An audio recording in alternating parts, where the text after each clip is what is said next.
కడప పట్టణంలో శ్రీ చైతన్య స్కూల్ హాస్టల్లో విద్యార్థిని ఆత్మహత్య తల్లిదండ్రులకు సరైన సమాచారం ఇవ్వకుండా రిమ్స్ ఆసుపత్రికి తరలించిన స్కూల్ యాజమాన్యం. మార్చురిలో 9వ తరగతి విద్యార్థిని జశ్వంతి మృతదేహం. స్కూల్ యాజమాన్యం కారణంగానే తమ బిడ్డ ఆత్మహత్యకు పాల్పడిందంటూ తల్లిదండ్రుల ఆవేదన. మార్చురి వద్ద ఉద్రిక్తత. మృతదేహాన్ని స్కూల్ వద్దకు తీసుకెళ్లి బంధువులు స్కూల్ వద్ద ధర్నాకు దిగారు. తమ బిడ్డ చావుకు కారణం ఎవరో తేలాలంటున్న బంధువులు, తల్లిదండ్రులు. ఒక డిఓగా నాకు వచ్చిన ఇన్ఫర్మేషన్ ఎప్పుడు వచ్చింది అని అంటే దాదాపు 12 ఆ ప్రాంతాలు వచ్చినాయి.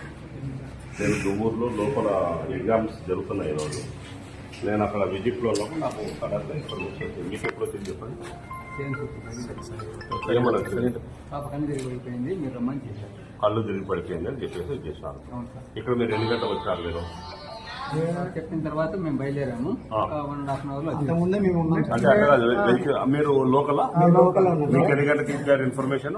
8కి ఇచ్చారు. కాల్ చేశారు సార్ మాకు. కాల్ చేస్తున్నారు. ఈయన మీరు కాల్ చేశారు. ఎక్కడుందని చెప్పారు? శృతి హాస్పిటల్ అదేనా? కలిగి పడిపోయిందని చెప్పారు. ఏ హాస్పిటల్ చెప్పారు ఫస్ట్? సార్ నేను చెప్పాను కళ్ళు తిరిగింది, ఏ హాస్పిటల్ తీసుకోవాలని ఇల్లే అడిగినారు.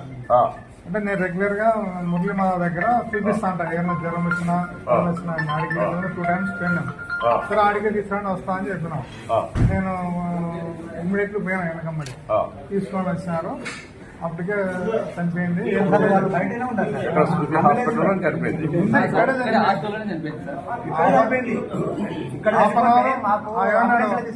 ఇప్పుడు చాలా సేపు చనిపోయింది, ఏం లేదండి. తీసుకోండి, లేదు.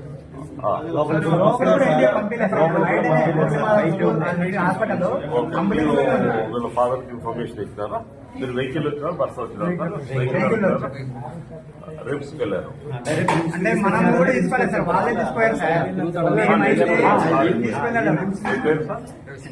రవిశంకర్ రెడ్డి గారు, మీరు రిమ్స్కి వెళ్ళారు కదా, అక్కడ డాక్టర్ ఏమన్నారు?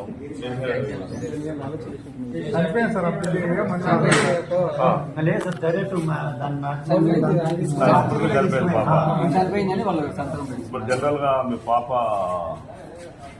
అంటే అంత సెన్సిటివా? కారణం ఏం చెప్తున్నారు? కారణం కళ్ళు తిరిగి పడిపోయిందని చెప్పారు. కళ్ళు తిరిగి పడితే కాదు కదా.